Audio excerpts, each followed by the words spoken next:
सूरा सो पहचानिए, जो लरै दीन कै हेत। पुरजा पुरजा कट मरे, कबहू न छाड़ै खेत। दसां ही पातशाहियां दी पावन पवित्र हजूरी विच जुड़ मिल बैठी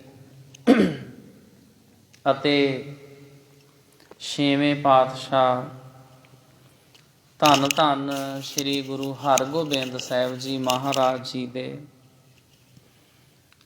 ਪਾਵਨ ਪਵਿੱਤਰ ਅਸਥਾਨ ਗੁਰਦੁਆਰਾ ਸ੍ਰੀ ਚਰਨ ਕਮਲ ਸਾਹਿਬ ਜੀਂਦੋਵਾਲ ਬੰਗਾ ਵਿਖੇ ਦਰਸ਼ਨ ਦਿਦਾਰੇ ਕਰਨ ਵਾਸਤੇ ਪਹੁੰਚੀ ਹੋਈ ਗੁਰੂ ਪਿਆਰੀ ਸਾਧ ਸੰਗਤ ਜੀ, ਸਤਿਗੁਰੂ ਜੀ ਦੀ ਬਖਸ਼ਿਸ਼ ਕੀਤੀ ਹੋਈ ਫਤਿਹ ਪ੍ਰਵਾਨੋ ਜੀ। ਵਾਹਿਗੁਰੂ ਜੀ ਕਾ ਖਾਲਸਾ, ਵਾਹਿਗੁਰੂ ਜੀ ਕੀ ਫਤਿਹ। ਸਾਧ ਸੰਗਤ ਜੀ, ਇਹ ਜਿਹੜਾ ਮਹੀਨਾ ਆਰੰਭ ਹੋਇਆ ਹੈ, ਪੋਹ ਦਾ ਮਹੀਨਾ, ਦੂਸਰੇ ਪਾਸੇ ਦਸੰਬਰ ਦਾ ਮਹੀਨਾ, ਇਸ ਮਹੀਨੇ ਦੇ ਵਿੱਚ ਸ੍ਰੀ ਗੁਰੂ ਗੋਬਿੰਦ ਸਿੰਘ ਸਾਹਿਬ ਜੀ ਮਹਾਰਾਜ, ਉਹਨਾਂ ਦੇ ਜਾਨਾਂ ਤੋਂ ਪਿਆਰੇ ਸਿੱਖ ਗੁਰੂ ਜੀ ਮਹਾਰਾਜ ਜੀ ਦਾ ਪਰਿਵਾਰ, ਉਹਨਾਂ ਦੀ ਸ਼ਹੀਦੀ ਗਾਥਾ ਆਪ ਮੁਹਾਰੇ ਸਾਡੇ ਸੋਚ ਮੰਡਲ ਦੇ ਵਿੱਚ ਆ ਜਾਂਦੀ ਹੈ। ਜਦੋਂ ਸਾਨੂੰ ਠੰਡ ਦਾ ਅਹਿਸਾਸ ਹੁੰਦਾ ਹੈ ਤੇ ਉਦੋਂ ਸਾਨੂੰ ਉਹ ਸੂਰਬੀਰ ਯੋਧੇ ਯਾਦ ਆ ਜਾਂਦੇ ਨੇ, ਜਿਨ੍ਹਾਂ ਨੂੰ ਇਹੋ ਜਿਹੇ ਸਮੇਂ ਵਿੱਚ ਭੁੱਖਣ ਭਾਣਿਆਂ ਨੂੰ, ਮੁਸੀਬਤਾਂ ਦੇ ਮਾਰਿਆਂ ਹੋਇਆਂ ਨੂੰ ਅਨੰਦਪੁਰ ਸਾਹਿਬ ਦਾ ਕਿਲ੍ਹਾ ਛੱਡਣਾ ਪਿਆ। ਅਨੰਦਪੁਰ ਸਾਹਿਬ ਦਾ ਕਿਲ੍ਹਾ ਕਿਵੇਂ ਦਾ ਸੀ? ਉਹਨਾਂ ਸੂਰਬੀਰ ਯੋਧਿਆਂ ਨੇ ਇਸ ਕਿਲ੍ਹੇ ਨੂੰ ਕਿਵੇਂ ਛੱਡਿਆ, ਕਿਵੇਂ ਦੇ ਉਦੋਂ ਹਾਲਾਤ ਬਣੇ। ਅਗਰ ਇਸ ਸਭ ਕੁਝ ਨੂੰ ਜਾਣਨਾ ਹੋਵੇ ਤੇ ਉਹਦੇ ਵਾਸਤੇ ਸਾਡੇ ਕੋਲ ਦੋ ਰਚਨਾਵਾਂ ਨੇ, ਜਿਹੜੀਆਂ ਬਹੁਤ ਸਾਧ ਸੰਗਤ ਜੀ ਪ੍ਰਸਿੱਧ ਨੇ। ਪਹਿਲੀ ਹੈ ਸ਼ਹੀਦਾਨੇ ਵਫਾ, ਦੂਸਰੀ ਹੈ ਗੰਜ ਏ ਸ਼ਹੀਦਾਂ। ਇਹਨਾਂ ਦੋਵਾਂ ਰਚਨਾਵਾਂ ਨੂੰ ਹਕੀਮ ਅੱਲਾ ਯਾਰ ਖਾਂ ਜੋਗੀ ਰਹਿਮਾਨੀ ਜੀ ਨੇ ਲਿਖਿਆ ਹੈ। ਤੇ ਆਮ ਹੀ ਜਿੰਨੇ ਵੀ ਕਥਾ ਪ੍ਰਚਾਰ ਕਰਨ ਵਾਲੇ ਲੋਕ ਨੇ, ਜੋਗੀ ਜੀ ਦਾ ਜ਼ਿਕਰ ਜ਼ਰੂਰ ਕਰਦੇ ਨੇ। ਜੋਗੀ ਜੀ ਲਾਹੌਰ ਦੇ ਰਹਿਣ ਵਾਲੇ ਸਨ। ਇਹਨਾਂ ਦੇ ਨਾਮ ਤੋਂ ਪਹਿਲਾਂ ਹਕੀਮ ਸ਼ਬਦ ਵੀ ਲੱਗਦਾ ਹੈ, ਕਿਉਂਕਿ ਦੇਸੀ ਜੜੀ ਬੂਟੀਆਂ ਦਾ ਕੰਮ ਵੀ ਜਾਣਦੇ ਸੀ। ਹਕੀਮ ਅੱਲਾ ਯਾਰ ਖਾਂ ਜੋਗੀ ਰਹਿਮਾਨੀ। ਲਾਹੌਰ ਦੇ ਵਿੱਚ ਗੁਰਦੁਆਰਾ ਡੇਰਾ ਸਾਹਿਬ,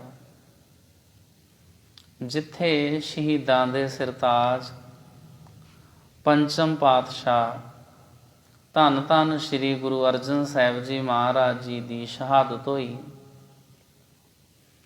ਉਹਨਾਂ ਨੂੰ ਤੱਤੀ ਤਵੀ ਦੇ ਉੱਤੇ ਬਿਠਾ ਕੇ, ਹੇਠਾਂ ਅੱਗ ਬਾਲ ਕੇ, ਸੀਸ ਵਿੱਚ ਗਰਮ ਰੇਤ ਪਾ ਕੇ ਦੇਗ ਦੇ ਵਿੱਚ ਉਬਾਲ ਕੇ ਤੇ ਇਹੋ ਜਿਹੇ ਛਾਲਿਆਂ ਦੇ ਨਾਲ ਭਰੇ ਹੋਏ ਸਰੀਰ ਨੂੰ ਰਾਵੀ ਦਰਿਆ ਦੇ ਠੰਡੇ ਪਾਣੀ ਦੇ ਵਿੱਚ ਰੋੜ ਕੇ ਸ਼ਹੀਦ ਕਰ ਦਿੱਤਾ ਗਿਆ। ਜਦੋਂ ਵੀ ਕਿਧਰੇ ਸਿੱਖ ਸੰਗਤਾਂ ਲਾਹੌਰ ਦੇ ਵਿੱਚ ਪੰਚਮ ਪਾਤਸ਼ਾਹ ਜੀ ਦਾ ਸ਼ਹੀਦੀ ਦਿਹਾੜਾ ਮਨਾਉਂਦੀਆਂ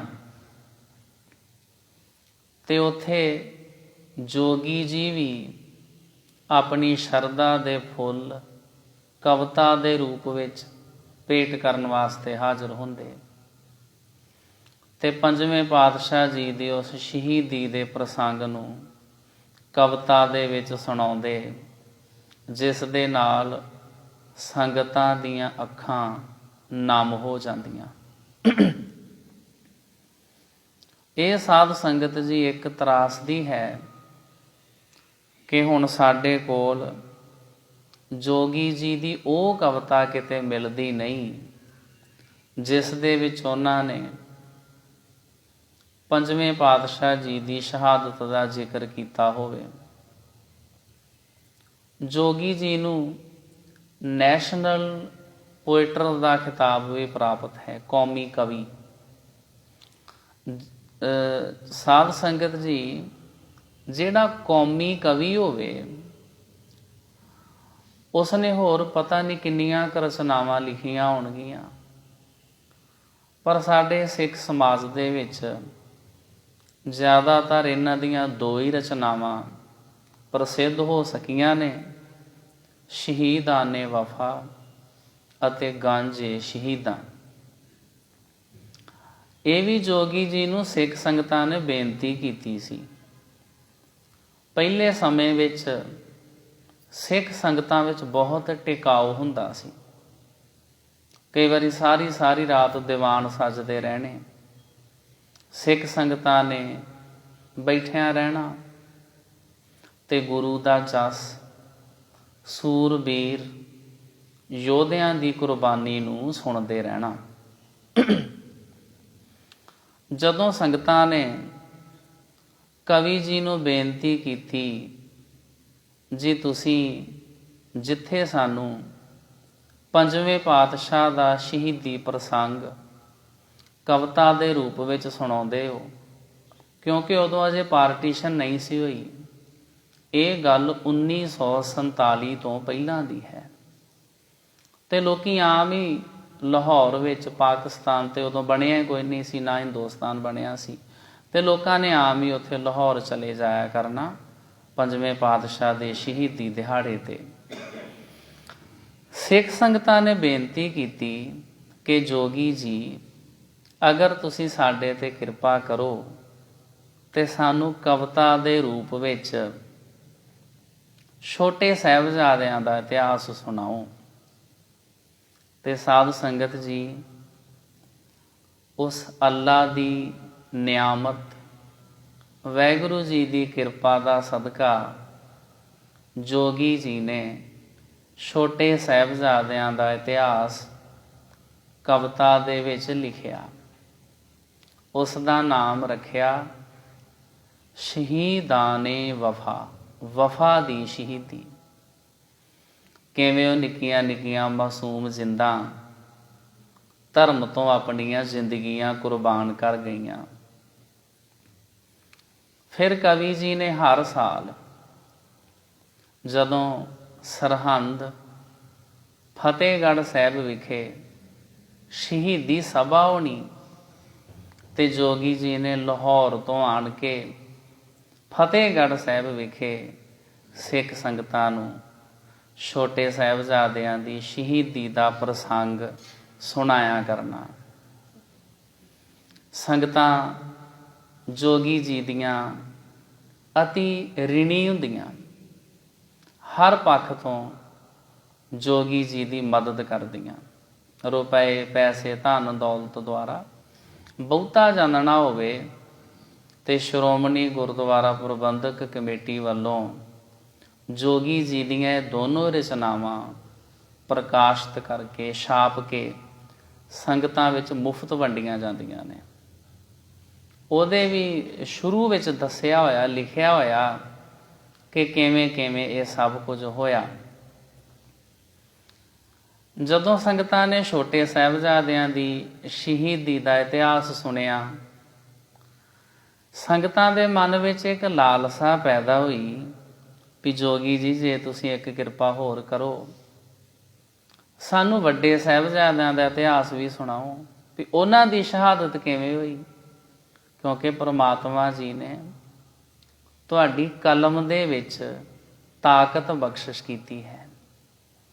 ਜਿਹੋ ਜਿਹਾ ਇਤਿਹਾਸ ਤੁਸੀਂ ਸੰਗਤ ਨੂੰ ਸੁਣਾ ਸਕਦੇ ਹੋ ਕਾਵਿ ਰੂਪ ਵਿੱਚ,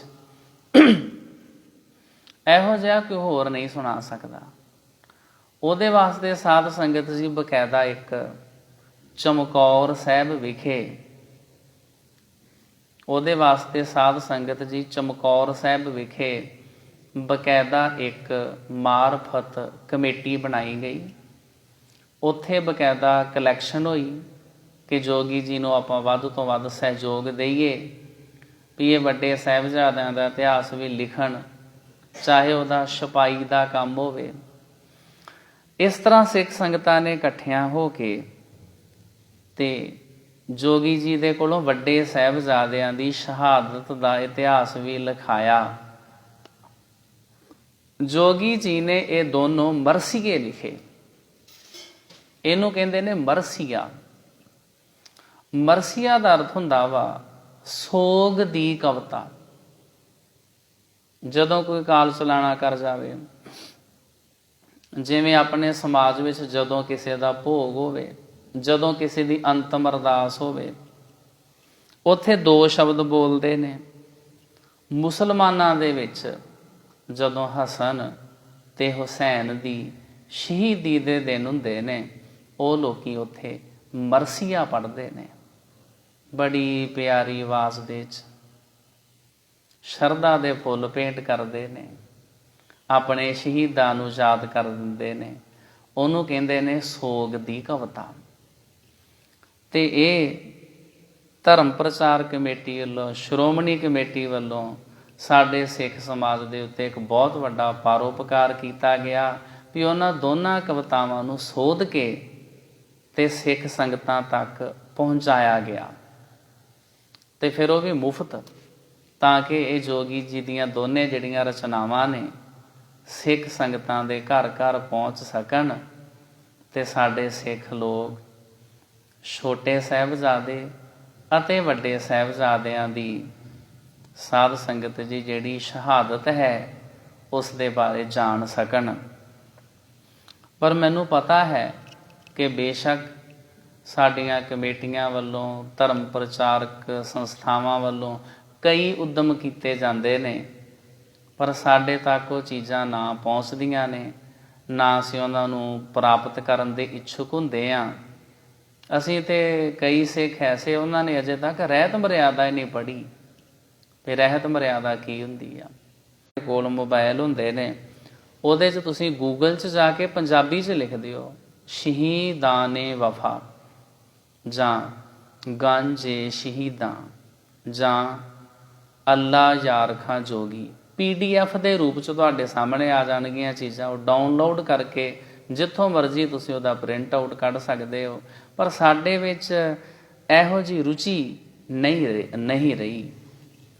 ਸਤਿਗੁਰੂ ਸੱਚੇ ਪਾਤਸ਼ਾਹ ਜੀ ਕਿਰਪਾ ਕਰਨ। ਇਹਨਾਂ ਰਚਨਾਵਾਂ ਦੀ ਵਿਆਖਿਆ ਮੈਂ ਪਿਛਲੇ ਕਈ ਸਾਲਾਂ ਤੋਂ ਕਰਦਾ ਆ ਰਿਹਾ।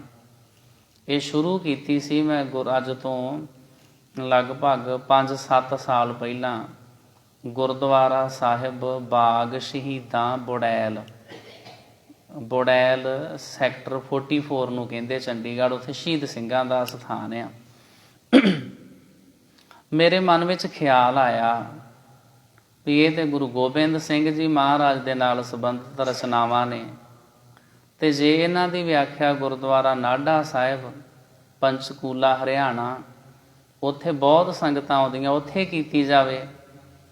ਗੁਰੂ ਸਾਹਿਬ ਜੀ ਨੇ ਉੱਥੇ ਸੇਵਾ ਦਾ ਮੌਕਾ ਦਿੱਤਾ, ਫਿਰ ਉੱਥੇ ਵਿਆਖਿਆ ਕੀਤੀ। ਫਿਰ ਇੱਕ ਦਿਨ ਕਥਾ ਕਰਦਿਆਂ ਮੇਰੇ ਮਨ 'ਚ ਖਿਆਲ ਆਇਆ ਵੀ ਜਿੱਥੇ ਇਹ ਸਾਰਾ ਜੰਗ ਹੋਇਆ, ਜਿੱਥੇ ਇਹ ਸਾਰਾ ਯੁੱਧ ਹੋਇਆ, ਤੇ ਜੇ ਉੱਥੇ ਇਸ ਰਚਨਾ ਦੀ ਵਿਆਖਿਆ ਕਰੀਏ ਫਿਰ ਤੇ ਬਹੁਤ ਆਨੰਦ ਆਵੇਗਾ ਉਸ ਸਥਾਨ ਤੇ ਬੈਠ ਕੇ। ਫਿਰ ਗੁਰੂ ਕਿਰਪਾ ਨਾਲ ਗੁਰਦੁਆਰਾ ਸ਼੍ਰੀ ਕਤਲਗੜ੍ਹ ਸਾਹਿਬ ਚਮਕੌਰ ਸਾਹਿਬ ਵਿਖੇ ਵੀ ਇਸ ਰਚਨਾ ਦੀ ਵਿਆਖਿਆ ਕੀਤੀ। ਅੱਜ ਗੁਰੂ ਕਿਰਪਾ ਦੇ ਨਾਲ ਸਤਿਗੁਰੂ ਜੀ ਦਾ ਇਹ ਪਾਵਨ ਸਥਾਨ ਸ਼੍ਰੀ ਗੁਰੂ ਹਰਗੋਬਿੰਦ ਸਾਹਿਬ ਜੀ ਮਹਾਰਾਜ ਜੀ ਦਾ, ਉਹਨਾਂ ਦੇ ਅਸਥਾਨ ਦੇ ਉੱਤੇ ਪਹਿਲਾਂ ਆਪਾਂ ਇਹ ਵਿਚਾਰਦੇ ਹਾਂ ਵੀ ਅਨੰਦਪੁਰ ਸਾਹਿਬ ਦਾ ਕਿਲ੍ਹਾ ਕਿੱਦਾਂ ਦਾ ਸੀ, ਕਿਉਂਕਿ ਇਹ ਸਾਰਾ ਜ਼ਿਕਰ ਆਉਣਾ ਹੈ ਸ਼ਹੀਦਾਨੇ ਵਫਾ ਦੇ ਵਿੱਚ ਸਰਸਾ ਨਦੀ ਤੱਕ। ਉਸ ਤੋਂ ਬਾਅਦ ਫਿਰ ਸ਼ਹੀਦਾਨੇ ਵਫਾ ਦੀ ਵਿਆਖਿਆ ਰੋਕ ਕੇ ਉੱਥੋਂ ਫਿਰ, ਕਿਉਂਕਿ ਪਰਿਵਾਰ ਦੋ ਹਿੱਸਿਆਂ 'ਚ ਵੰਡਿਆ ਜਾਂਦਾ ਵਾ, ਫਿਰ ਉੱਥੋਂ ਕਥਾ ਸ਼ੁਰੂ ਹੋ ਜਾਂਦੀ ਆ ਗੰਜ ਸ਼ਹੀਦਾਂ। ਗੰਜ ਦਾ ਅਰਥ ਹੁੰਦਾ ਖਜ਼ਾਨਾ, ਸ਼ਹੀਦਾਂ ਦਾ ਖਜ਼ਾਨਾ। ਫਿਰ ਸ਼ਹੀਦਾਂ ਦੇ ਖਜ਼ਾਨੇ ਦੀ ਵਿਆਖਿਆ ਸ਼ੁਰੂ ਹੋ ਜਾਂਦੀ, ਭਾਵ ਸਾਕਾ ਚਮਕੌਰ ਸਾਹਿਬ। ਜਦੋਂ ਸਾਕਾ ਚਮਕੌਰ ਸਾਹਿਬ ਸਮਾਪਤ ਹੁੰਦਾ ਵਾ, ਉਸ ਤੋਂ ਬਾਅਦ ਫਿਰ ਸਰਸਾ ਨਦੀ ਤੋਂ ਚੱਲ ਕੇ ਤੇ ਅਸੀਂ ਸਰਹੰਦ ਵੱਲ ਨੂੰ ਚੱਲਦੇ ਹਾਂ ਵੀ ਰਸਤੇ ਦੇ ਹਾਲਾਤ ਕਿਵੇਂ ਦੇ ਨੇ, ਮਾਤਾ ਜੀ ਦੇ ਨਾਲ ਉਹ ਛੋਟੇ ਮਾਸੂਮ ਬੱਚੇ ਕਿਵੇਂ ਜਾ ਰਹੇ ਨੇ, ਆਪਸ ਵਿੱਚ ਉਹ ਕਿਵੇਂ ਦੀਆਂ ਗੱਲਾਂ ਕਰਦੇ ਨੇ। ਕਈ ਵਾਰੀ ਸਾਡੇ ਲੋਕ ਇਹਨਾਂ ਰਚਨਾਵਾਂ ਨੂੰ ਜ਼ੁਬਾਨੀ ਸੁਣਾਉਣ ਦਾ ਯਤਨ ਕਰਦੇ ਨੇ, ਪਰ ਜ਼ੁਬਾਨੀ ਸਾਨੂੰ ਉਹਨਾਂ ਨਹੀਂ ਚੇਤਾ ਰਹਿੰਦਾ, ਕਿਉਂਕਿ ਇਹਦੇ ਵਿੱਚ ਉਰਦੂ ਦੇ ਸ਼ਬਦ ਵੀ ਨੇ, ਫਾਰਸੀ, ਅਰਬੀ ਦੇ ਹੋਰ ਭਾਸ਼ਾਵਾਂ ਦੇ ਸ਼ਬਦ ਵੀ ਨੇ। ਉਹ ਸਾਨੂੰ ਬਿਲਕੁਲ ਕਰੈਕਟ ਉਸ ਤਰ੍ਹਾਂ ਚੇਤੇ ਨਹੀਂ ਹੋ ਸਕਦੇ, ਉਹਦੇ ਵਿੱਚ ਅਸੀਂ ਗਲਤ ਬੋਲ ਜਾਂਦੇ ਹਾਂ। ਜਿਵੇਂ ਪਿਛਲੇ ਸਮੇਂ ਵਿੱਚ 4 ਸਾਹਿਬਜ਼ਾਦੇ 3D ਐਨੀਮੇਟਡ ਮੂਵੀ ਬਣੀ ਸੀ, ਉਹਦੇ 'ਚ ਵੀ ਮੈਂ ਦੇਖਿਆ ਇਹ ਜਿਹੜੀ ਰਚਨਾ ਇਹਨੂੰ ਗਲਤ ਪੜ੍ਹਿਆ ਗਿਆ, ਪਰ ਅਸੀਂ ਕਿਉਂਕਿ ਨਹੀਂ ਧਿਆਨ ਦਿੰਦੇ ਤੇ ਵੇਖ ਕੇ ਪੜ੍ਹਨ 'ਚ ਕੋਈ ਹਰਜ ਨਹੀਂ ਹੁੰਦਾ। ਲਓ ਸਾਧ ਸੰਗਤ ਜੀ, ਸਤਿਗੁਰੂ ਸੱਚੇ ਪਾਤਸ਼ਾਹ ਜੀ ਕਿਰਪਾ ਕਰਨ, ਆਪਾਂ ਇੱਥੋਂ ਵਿਚਾਰ ਸ਼ੁਰੂ ਕਰੀਏ ਅਨੰਦਪੁਰ ਸਾਹਿਬ ਦਾ ਕਿਲ੍ਹਾ ਤੇ ਉਹਦੇ ਵਿੱਚ ਕਿਵੇਂ ਦੇ ਹਾਲਾਤ ਨੇ। ਜਿਸ ਦਮ ਆਨੰਦਪੁਰ ਮੇਂ ਸਤਿਗੁਰ ਮੁਕੀਮ ਥੇ, हमरा घर के लोग थे और कुछ नदीम थे। ਜਿਸ ਸਮੇਂ ਆਨੰਦਪੁਰ ਸਾਹਿਬ ਦੇ ਕਿਲ੍ਹੇ ਵਿੱਚ ਕਲਗੀਧਰ ਪਾਤਸ਼ਾਹ ਸ਼੍ਰੀ ਗੁਰੂ ਗੋਬਿੰਦ ਸਿੰਘ ਸਾਹਿਬ ਜੀ ਮਹਾਰਾਜ ਠਹਿਰੇ ਹੋਏ ਸਨ, ਗੁਰੂ ਸਾਹਿਬ ਜੀ ਦੇ ਘਰ ਦੇ ਮੈਂਬਰ, ਉਹਨਾਂ ਦੇ ਸੰਗੀ ਸਾਥੀ ਉਸ ਕਿਲ੍ਹੇ ਦੇ ਵਿੱਚ ਸਤਿਗੁਰੂ ਜੀ ਦੇ ਨਾਲ ਮੌਜੂਦ ਸਨ। ਚਾਰੋਂ ਤਰਫ ਸੇ ਕਿਲਾ ਕੋ ਘੇਰੇ ਗਨੀਮ ਥੇ, ਟੂਟੇ ਸੇ ਰਿਜ਼ਕ ਕੇ ਦਿਲੇ ਸਿੰਘਾਂ ਦੋ ਨੀਮ ਥੇ। ਇਸ ਆਨੰਦਪੁਰ ਸਾਹਿਬ ਦੇ ਕਿਲੇ ਨੂੰ ਦੁਸ਼ਮਣਾਂ ਨੇ 4 ਚੁਫੇਰਿਓਂ ਘੇਰਾ ਪਾਇਆ ਹੋਇਆ ਸੀ। ਗਨੀਮ ਦਾ ਅਰਥ ਹੁੰਦਾ ਵਾ ਦੁਸ਼ਮਣ। ਜਾਪ ਸਾਹਿਬ ਵਿੱਚ ਵੀ ਸ਼ਬਦ ਆਇਆ ਨਾ, ਗਨੀਮੁਲ ਸ਼ਿਕਸਤੈ। ਆਮ ਕਰਕੇ ਅਸੀਂ ਛੇਤੀ ਛੇਤੀ ਪੜ੍ਹ ਜਾਂਦੇ ਹਾਂ ਤੇ ਅਰਥਾਂ ਨੂੰ ਨਹੀਂ ਸਮਝਦੇ। ਗੱਗੇ ਦੇ ਪੈਰ 'ਚ ਬਿੰਦੀ ਆ, ਗਨੀਮੁਲ, ਇਹਨੂੰ ਗਨੀਮੁਲ ਨਹੀਂ, ਗਨੀਮੁਲ ਨਹੀਂ, ਗਨੀਮੁਲ ਸ਼ਿਕਸਤੈ, ਗਰੀਬੁਲ ਬਰਸਤੈ, ਬਿਲੰਦੁਲ ਮਕਾਨੈ, ਜ਼ਮੀਨੁਲ ਜ਼ਮਾਨੈ, ਤਮੀਜ਼ੁਲ ਤਮਾਮੈ, ਰੁਜ਼ੂਅਲ ਨਿਦਾਨੈ, ਹਰੀਫੁਲ ਅਜ਼ੀਮੈ, ਰਜ਼ਾਇਕ ਯਕੀਨੈ। ਇਸ ਤਰ੍ਹਾਂ ਇਹ ਹੋਰਨਾਂ ਭਾਸ਼ਾਵਾਂ ਦੇ ਸ਼ਬਦ ਨੇ। ਗਨੀਮ ਦੁਸ਼ਮਣ।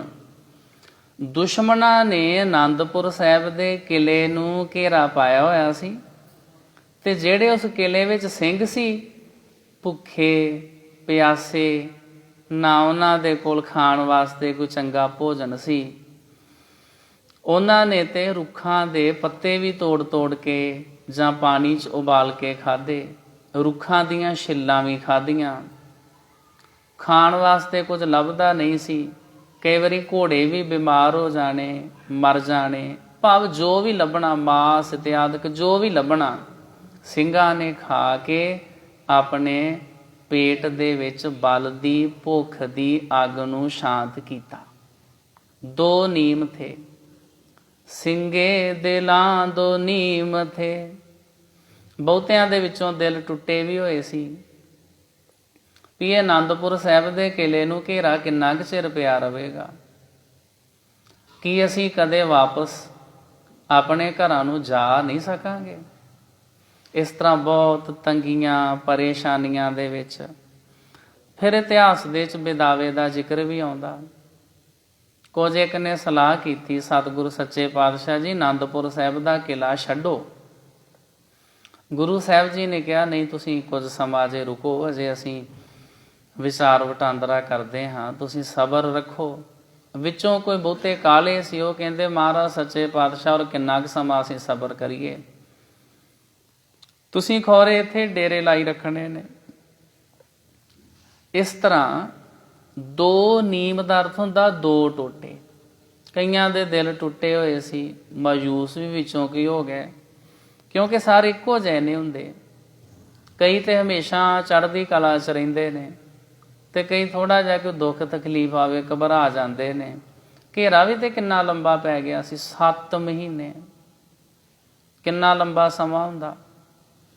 ਸਾਨੂੰ ਕਿਧਰੇ ਕੋਈ 7 ਦਿਨ ਇੱਕੋ ਹੀ ਥਾਂ ਦੇ ਉੱਤੇ ਰਹਿਣਾ ਪੈ ਜਾਵੇ, ਆਲੇ ਦੁਆਲੇ ਘੇਰਾ ਪਿਆ ਹੋਵੇ, ਅਸੀਂ ਕਿੰਨੇ ਕਾਹਲੇ ਪੈ ਜਾਂਦੇ ਹਾਂ। ਇਹ ਤੇ 7 ਮਹੀਨੇ ਬਹੁਤ ਲੰਬਾ ਸਮਾਂ ਹੋ ਜਾਂਦਾ। ਘਰਾਂ ਪਰਿਵਾਰਾਂ ਵਿੱਚੋਂ ਆਇਆ ਹੋਇਆ, ਨਾ ਕੁਝ ਚੰਗਾ ਖਾਣ ਵਾਸਤੇ ਮਿਲਣਾ। ਇਹ ਵੀ ਜ਼ਿਕਰ ਆਇਆ ਵੀ ਦੁਸ਼ਮਣਾਂ ਨੇ ਤੇ ਜਿਹੜਾ ਪਾਣੀ ਦਾ ਸਰੋਤ ਸੀ, ਪਾਣੀ ਦੀ ਨਦੀ ਕਹਿ ਲਓ, ਉਹ ਜਿਹੜੀ ਕਿਲੇ ਵਿੱਚ ਜਾਂਦੀ ਸੀ ਉਹ ਵੀ ਬੰਦ ਕਰ ਦਿੱਤੀ ਸੀ ਵੀ ਇਹਨਾਂ ਨੂੰ ਪਾਣੀ ਵੀ ਪੀਣ ਵਾਸਤੇ ਨਾ ਮਿਲੇ। ਕਿਲੇ ਦੇ ਵਿੱਚ ਤੇ ਦੁਸ਼ਮਣ ਕੋਈ ਰਸਦਾਂ ਬਸਦਾਂ ਵੀ ਨਹੀਂ ਸੀ ਜਾਣ ਦਿੰਦੇ। ਉਹ ਸਿੰਘਾਂ ਨੇ ਭੋਜਨ ਪ੍ਰਸ਼ਾਦਾ ਕਿੱਥੋਂ ਛਕਣਾ ਸੀ? ਫਿਰ ਸਿੰਘ ਗੁਰੀਲਾ ਯੁੱਧ ਨੀਤੀ ਵਰਤਣ ਲੱਗੇ। ਇੱਕੇ ਦਮ ਕਿਲੇ ਚੋਂ ਬਾਹਰ ਆਉਣਾ। ਮੰਨ ਲਓ ਜਿਵੇਂ 20 ਸਿੰਘ ਕਿਲੇ ਚੋਂ ਇੱਕੋ ਦਮ ਬਾਹਰ ਆਏ, ਦੁਸ਼ਮਣ ਦੇ ਕਿਸੇ ਡੇਰੇ ਉੱਤੇ ਇੱਕੇ ਦਮ ਅਟੈਕ ਕਰਨਾ। ਜੋ ਵੀ ਖਾਣ ਪੀਣ ਵਾਸਤੇ ਰਸਦਾਂ ਬਸਤਾਂ ਲੱਭਣੀਆਂ ਚੁੱਕ ਕੇ ਛੇਤੀ ਛੇਤੀ ਕਿਲੇ 'ਚ ਵਾਪਸ ਚਲਿਆ ਜਾਣਾ। ਉਹਦੇ ਵਿੱਚੋਂ ਕਈ ਵਾਰੀ 8-10 ਸਿੰਘ ਇਸ ਤਰ੍ਹਾਂ ਹੀ ਸ਼ਹੀਦ ਹੋ ਜਾਣੇ। ਕਾਹਦੇ ਵਾਸਤੇ? ਖਾਣ ਵਾਸਤੇ ਕੁਝ ਨਹੀਂ ਮਿਲਦਾ, ਅੰਦਰ ਭੁੱਖੇ ਧਿਆਏ। ਇਸ ਤਰ੍ਹਾਂ ਦੁੱਖਾਂ ਦੀ ਮਾਰ ਝੱਲਦੇ ਹੋਏ ਸਿੰਘ ਤੇ 4 ਚੁਫੇਰੇ ਘੇਰਾ। प्यासे थे और भूख की शिद्दत कमाल थी मुख्त सर सी फौज सो वो भी निढाल थी। ये सिंह भुखे प्यासे, बहुत साध संगत जी ये कमाल दी गल सी, बहुत मुश्किल सी। गुरु साहब जी दे कोल थोड़ी जी फौज सी ते वो भी निढाल सी। भाव उन्हां विच भी हुण उन्ना जोर, उन्ना बल, उन्नी ताकत नहीं सी रही। अदा की फौज के ना शुमारो हिसाब थे, सरदार फौज एक नहीं दो नवाब थे। अदा दा अर्थ फिर यही है दुश्मन। अदा दुश्मन दियां फौजां किन्नियां सी? हुण कंपैरिजन करिए। एक पासे ते गुरु गोबिंद सिंह जी महाराज दे सिपाही सिख ने, उन्हां दी आपां गल कर लई आ भी वेखो एक ते उन्हां दी गिणती बड़ी थोड़ी आ, एक वो भुखे प्यासे ने, ते दूसरे पासे दुश्मन दियां फौजां। अदा की फौज मतलब दुश्मन दी फौज। अदा की फौज के ना शुमारो हिसाब थे, उहदा कोई हिसाब किताब ही नहीं सी दुश्मनां दी फौज दा। दूर दूर तक फौज ही नजर आती सी। सरदार फौज एक नहीं दो नवाब थे। ते फौजां दी अगवाई करने वाले जिहड़े कमांडर सी, जिहड़े वड्डे ऑफिसर सी, एक नहीं 2 सी, जिन्हां ने इन्नी ज़्यादा फौज चढ़ा के लियांदी सी। फिर इकल्ले नवाब ही नहीं, राजे कई पहाड़ के भी हम रकाब थे, सिंगों से बिसत चंद जैसा शै खुशाब थे। इन्हां नवाबां दे नाल नाल पहाड़ी राजे भी सी, 22 धारां दे, ਜਾਂ कह लो भी 22 राज छोटे वड्डे, उन्हां दे राजे आपो अपनियां फौजां लैके वो भी इन्हां ਨਵਾਬਾਂ ਦੇ ਨਾਲ ਚੜ੍ਹਾਈ ਕਰਕੇ ਆਏ ਹੋਏ ਸੀ। ਇਹ ਪਹਾੜੀ ਰਾਜੇ ਉਹੋ ਹੀ ਸੀ ਜਿਨ੍ਹਾਂ ਦੇ ਵੱਡੇ ਵਡੇਰਿਆਂ ਨੂੰ ਸ੍ਰੀ ਗੁਰੂ ਹਰਗੋਬਿੰਦ ਸਾਹਿਬ ਜੀ ਮਹਾਰਾਜ ਨੇ ਗਵਾਲੀਅਰ ਦੇ ਕਿਲੇ ਵਿੱਚੋਂ ਰਿਹਾ ਕਰਵਾਇਆ ਸੀ। ਇਹ ਲੋਕੀ ਕਿਰਤਕਾਂਡ ਹੋ ਗਏ ਸੀ ਵੀ ਸੱਚੇ ਪਾਤਸ਼ਾਹ ਜੀ ਜੇ ਤੁਹਾਨੂੰ ਗਵਾਲੀਅਰ ਦੇ ਕਿਲੇ ਵਿੱਚੋਂ ਰਿਹਾ ਨਾ ਕਰਵਾਉਂਦੇ ਤੇ ਤੁਸੀਂ ਉੱਥੇ ਮਰ ਜਾਣਾ ਸੀ। ਮੈਂ ਸਾਧ ਸੰਗਤ ਜੀ ਗਵਾਲੀਅਰ ਦਾ ਕਿਲਾ ਦੇਖਿਆ ਵਾ, 2-3 ਵਾਰੀ ਮੈਨੂੰ ਮਹਾਂਪੁਰਸ਼ਾਂ ਨੇ ਉੱਥੇ ਭੇਜਿਆ ਗਵਾਲੀਅਰ ਦੇ ਕਿਲੇ 'ਚ।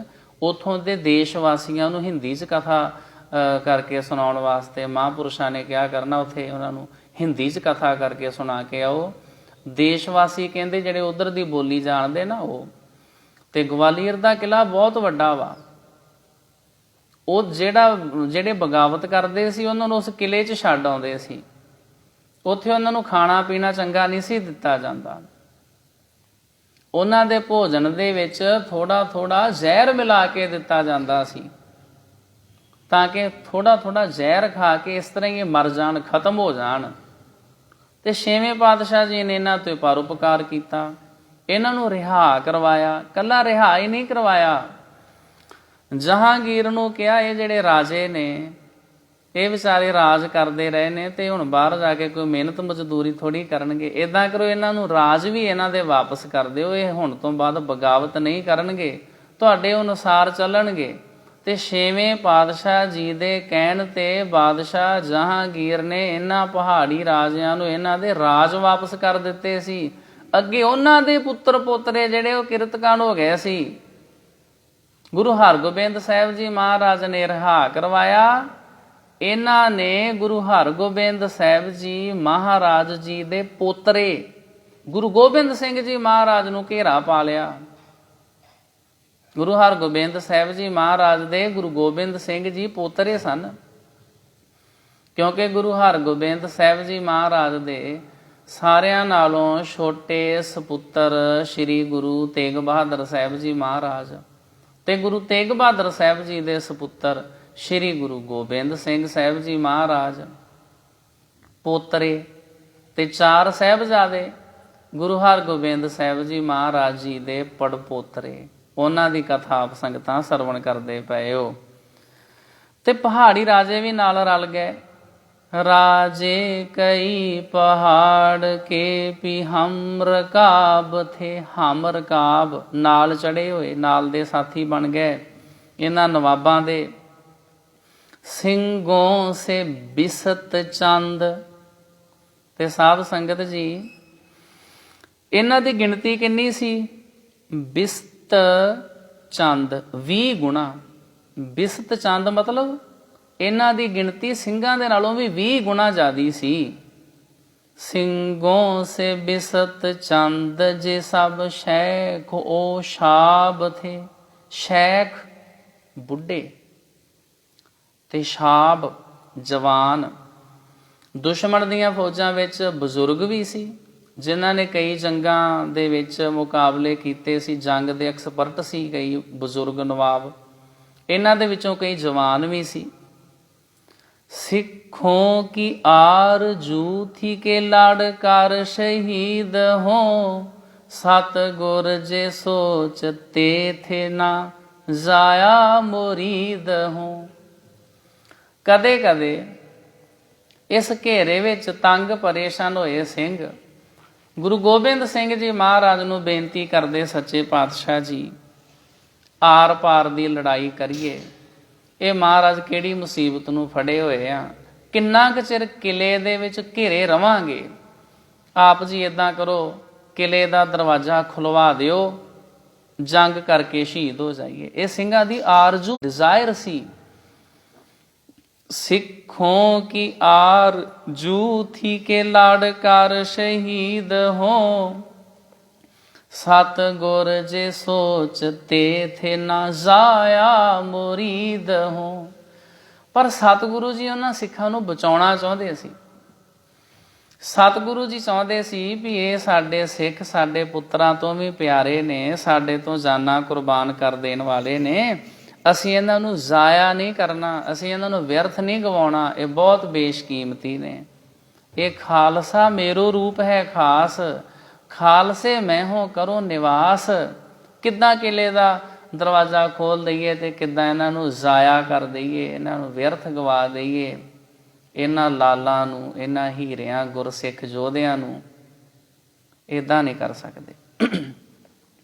ਸਤਿਗੁਰੂ ਜੀ ਨੇ ਉਹਨਾਂ ਸਿੰਘਾਂ ਨੂੰ ਸਮਝਾਇਆ, ਬੋਲੇ ਕਿ ਆਪਣੀ ਫੌਜ ਨਿਹਾਇਤ ਹੈ ਮੁਖਤ ਸਰ, केरे हुए हैं हमको हजारों ही अहले शर।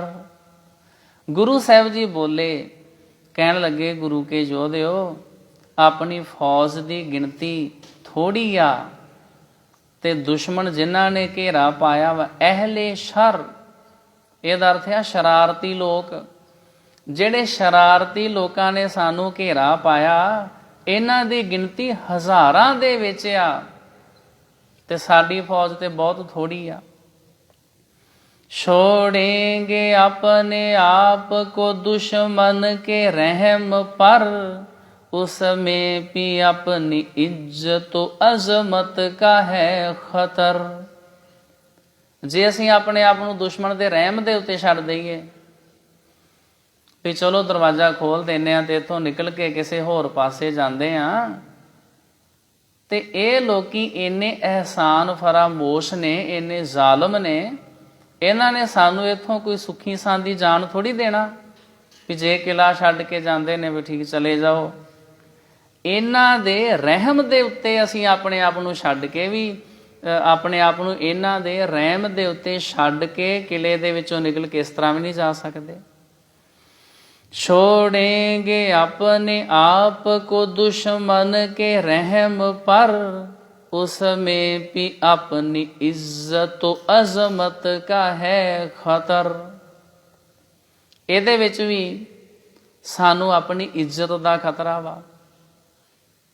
ਮਹਾਰਾਜ ਨੇ ਸਮਝਾਇਆ, ਇਹਦੇ ਸਿੱਖੋ ਤੁਸੀਂ ਹੋ ਜਿਹੜੇ ਤੁਸੀਂ ਕਹਿੰਦੇ ਹੋ ਵੀ ਪਰ ਬੇਟੀ ਕੋ ਬੇਟੀ ਜਾਣੈ, पर स्त्री को मात बखानै, आपन स्त्री सो रत होई, रहतवंत गुर का सिख सोई। ਉਹ ਤੇ ਗੁਰੂ ਕੇ ਯੋਧਿਓ ਤੁਸੀਂ ਹੋ, ਉੱਚੇ ਸੁੱਚੇ ਆਚਰਨ ਵਾਲੇ। ਇਹਨਾਂ ਦੀਆਂ ਧੀਆਂ ਭੈਣਾਂ ਨੂੰ ਵੀ ਦੁਸ਼ਮਣ ਦੇ ਚੁੰਗਲ ਵਿੱਚੋਂ ਛੁਡਾ ਕੇ ਲਿਆਉਣ ਵਾਲੇ ਹੋ ਤੇ ਤੁਸੀਂ ਹੋ। ਜਦੋਂ ਇੱਕ ਬ੍ਰਾਹਮਣ ਨੇ ਆਣ ਕੇ ਪੁਕਾਰ ਕੀਤੀ ਸੀ ਵੀ ਮਹਾਰਾਜ ਸੱਚੇ ਪਾਤਸ਼ਾਹ, ਮੇਰਾ ਡੋਲਾ, ਇੱਕ ਬ੍ਰਾਹਮਣ ਸੀ ਤੇ ਉਹ ਵਿਆਹ ਕਰਵਾ ਕੇ ਆ ਰਿਹਾ ਸੀ, ਰਾਹ ਦੇ ਵਿੱਚ ਉਹਦਾ ਡੋਲਾ ਉਹਦੀ ਘਰ ਵਾਲੀ ਜ਼ਾਬਰਾਂ ਜਰਵਾਨਿਆਂ ਨੇ ਜ਼ਾਲਮ ਖਾਂ ਨੇ ਖੋਲ੍ਹੀ ਸੀ। ਉਹ ਫਿਰ ਖਾਲਸੇ ਦੇ ਦਰਬਾਰ 'ਚ ਆਇਆ ਸੀ, ਮਹਾਰਾਜ ਮੇਰੀ ਮਦਦ ਕਰੋ। ਤੇ ਗੁਰੂ ਗੋਬਿੰਦ ਸਿੰਘ ਜੀ ਮਹਾਰਾਜ ਨੇ ਆਪਣੇ ਵੱਡੇ ਸਾਹਿਬਜ਼ਾਦਾ ਜੀਤ ਸਿੰਘ ਜੀ ਨੂੰ ਭੇਜਿਆ ਸੀ ਵੀ ਜਾਓ ਇਸ ਬ੍ਰਾਹਮਣ ਦੀ ਘਰ ਵਾਲੀ ਛੁਡਵਾ ਕੇ ਲਿਆਓ। ਉਹ ਗੁਰੂ ਦੇ ਸਿੱਖੋ ਤੇ ਤੁਸੀਂ ਜੇ ਜਿਹੜੇ ਇਹਨਾਂ ਦੀਆਂ ਬਹੂ ਬੇਟੀਆਂ ਦੀ ਰੱਖਿਆ ਕਰਦੇ ਹੋ। ਇਹਨਾਂ ਨੇ ਥੋੜ੍ਹੀ ਸਾਡੀ ਇਸ ਤਰ੍ਹਾਂ ਸਾਡੇ ਬਾਰੇ ਚੰਗੀ ਸੋਚ ਰੱਖਣੀ ਆ। ਸਾਡੇ ਨਾਲ ਵੀ ਬਜ਼ੁਰਗ ਮਾਤਾਵਾਂ ਵੀ ਹਨ, ਬੇਟੀਆਂ ਵੀ ਹਨ ਕਿ ਇਹਨਾਂ ਦੇ ਰਹਿਮ ਦੇ ਉੱਤੇ ਨਹੀਂ ਛੱਡ ਸਕਦੇ। ਜੇ ਇਸ ਤਰ੍ਹਾਂ ਹੀ ਕਿਲੇ ਦਾ ਦਰਵਾਜ਼ਾ ਖੋਲ੍ਹ ਕੇ ਚਲੇ ਗਏ, ਇਹਦੇ ਵਿੱਚ ਸਾਨੂੰ ਆਪਣੀ ਇੱਜ਼ਤ ਦਾ ਖਤਰਾ ਵਾ। ਇਹਦੇ ਵਿੱਚ ਕੋਈ ਵਡਿਆਈ ਨਹੀਂ ਹੈ, ਇਹਦੇ ਵਿੱਚ ਸਾਡਾ ਗੁਰੂ ਕੇ ਸਿੱਖੋ ਨੁਕਸਾਨ ਹੋਵੇਗਾ। ਫਿਰ ਮਹਾਰਾਜ ਨੇ ਬਚਨ ਕੀਤਾ, चिड़ियों को आज भी मैं लड़ा दूंगा बाज से, कुछ फायदा नहीं है मगर तर को ताज से।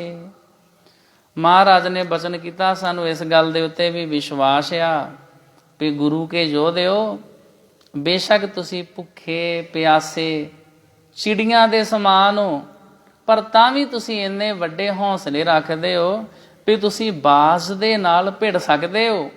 ਬਾਜ਼ ਦਾ ਮੁਕਾਬਲਾ ਕਰਨ ਵਾਸਤੇ ਚਿੜੀਆਂ ਤਿਆਰ ਨੇ।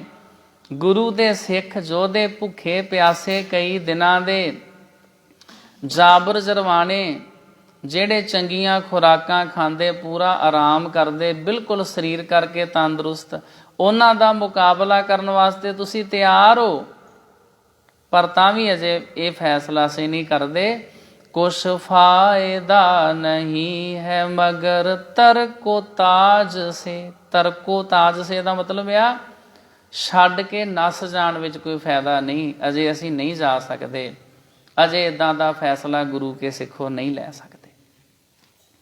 ਮਹਾਰਾਜ ਸਮਝਾਉਂਦੇ ਰਹੇ ਸਿੱਖਾਂ ਨੂੰ ਅਜੇ, दुनिया के लोग होते हैं पागल जुनून से, हम हाँ हैं गरज हमको दून से। ਜਿਹੜੇ ਦੁਨੀਆ ਦੇ ਲੋਕ ਨੇ ਉਹਨਾਂ ਦੇ ਕੋਲ ਤੇ ਥੋੜੀ ਜਿਹੀ ਤਾਕਤ ਆ ਜਾਵੇ, ਉਹ ਜਨੂਨ ਵਿੱਚ ਤਾਕਤ ਦੇ ਨਸ਼ੇ 'ਚ ਪਾਗਲ ਹੋ ਜਾਂਦੇ ਨੇ। ਹਮ ਮੁਸਲਹੇ ਜਹਾਂ ਹੈ, ਪਰ ਮਹਾਰਾਜ ਨੇ ਕਿਹਾ ਅਸੀਂ ਸੁਧਾਰਕ ਹਾਂ ਸੰਸਾਰ ਦੇ, ਅਸੀਂ ਸੰਸਾਰ ਵਿੱਚ ਸੁਧਾਰ ਕਰਨਾ। ਗਰਜ਼ ਹਮਕੋ ਦੂਨ ਸੇ। ਇਹ ਜਿਹੜੇ ਕਮੀਨੇ ਲੋਕ ਨੇ, ਜਿਹੜੇ ਇਹੋ ਜਿਹੀਆਂ ਸ਼ਰਾਰਤਾਂ ਕਰਦੇ ਨੇ, ਇਹ ਜਿਹੜੇ ਨੀਚ ਤੇ ਨੀਵੇਂ ਲੋਕ ਨੇ, ਜਿਹੜੇ ਨੀਵੇਂ ਲੋਕ ਆਮ ਸ਼ਹਿਰ ਦੇ ਵਿੱਚ ਰਹਿਣ ਵਾਲੇ ਨੇ, ਇਹਨਾਂ ਦੀ ਰੱਖਿਆ ਕਰਨਾ ਵੀ ਸਾਡਾ ਫਰਜ਼ ਬਣਦਾ। ਕਿਉਂਕਿ ਆਖਰ ਆਨੰਦਪੁਰ ਸਾਹਿਬ ਜਿਹੜਾ ਗੁਰੂ ਤੇਗ ਬਹਾਦਰ ਸਾਹਿਬ ਜੀ ਮਹਾਰਾਜ ਨੇ ਵਸਾਇਆ ਸੀ, ਮਾਖੋਵਾਲ ਪਿੰਡ ਦੀ ਜ਼ਮੀਨ ਖਰੀਦ ਕੇ। ਆਨੰਦਪੁਰ ਸਾਹਿਬ ਦਾ ਪਹਿਲਾ ਨਾਮ ਰੱਖਿਆ ਸੀ ਨਾਨਕੀ ਚੱਕ। ਉਸ ਤੋਂ ਬਾਅਦ ਫਿਰ ਇਹਦਾ ਨਾਮ ਰੱਖਿਆ ਸੀ ਸ਼੍ਰੀ ਆਨੰਦਪੁਰ ਸਾਹਿਬ। ਜਦੋਂ ਬਾਲ ਗੋਬਿੰਦ ਰਾਏ ਜੀ ਪਟਨਾ ਸਾਹਿਬ ਤੋਂ ਇੱਥੇ ਆਏ ਸੀ ਨਾਨਕੀ ਚੱਕ, ਉਹਨਾਂ ਨੇ ਪਹਿਲੀ ਵਾਰੀ ਆਣ ਕੇ ਗੁਰੂ ਤੇਗ ਬਹਾਦਰ ਸਾਹਿਬ ਜੀ ਮਹਾਰਾਜ ਦੀ ਗੋਦ ਵਿੱਚ ਬੈਠੇ ਸਨ।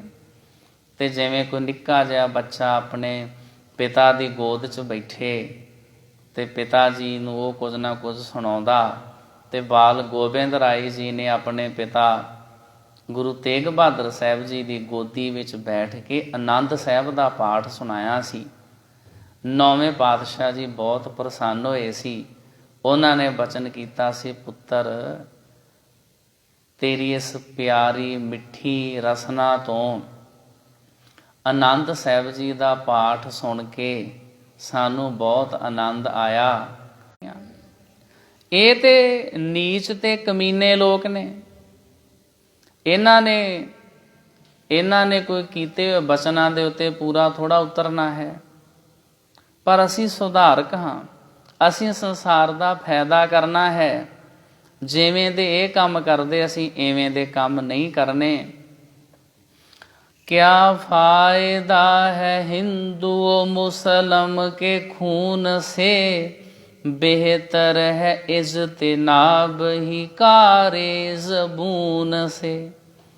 ਸੱਚੇ ਪਾਤਸ਼ਾਹ ਜੀ ਨੇ ਬਚਨ ਕੀਤਾ, ਖੂਨ ਭਾਵੇਂ ਹਿੰਦੂ ਦਾ ਡੁੱਲੇ ਤੇ ਖੂਨ ਭਾਵੇਂ ਮੁਸਲਮਾਨ ਦਾ ਡੁੱਲੇ, ਹੈ ਤੇ ਸਾਰੇ ਰੱਬ ਦੇ ਹੀ ਜੀ ਨੇ, ਸਾਡਾ ਕੋਈ ਦੁਸ਼ਮਣ ਨਹੀਂ।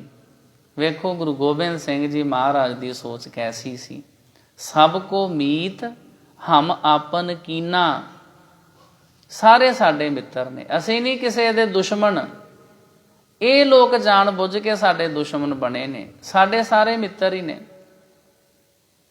ਸਭ ਕੋ ਮੀਤ ਹਮ ਆਪਨ ਕੀਨਾ, ਹਮ ਸਭਨਾ ਕੇ ਸਾਜਨ, ਦੂਰ ਪਰਾਇਓ ਮਨ ਕਾ ਬਿਰਹਾ, ਤਾਂ ਮੇਲ ਕੀਓ ਮੇਰੇ ਰਾਜਨ। ਅਵਲ ਅੱਲਾ ਨੂਰ ਪਾਇਆ, ਕੁਦਰਤ ਕੇ ਸਭ ਬੰਦੇ, एक नूर ते सब जग उपजया, कौन भले को मंदे।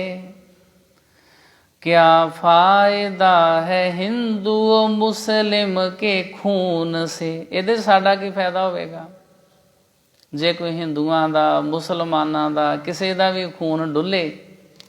ਕਿੰਨਿਆਂ ਦੇ ਘਰਾਂ ਵਿੱਚ 70 ਵਿਛਣਗੇ।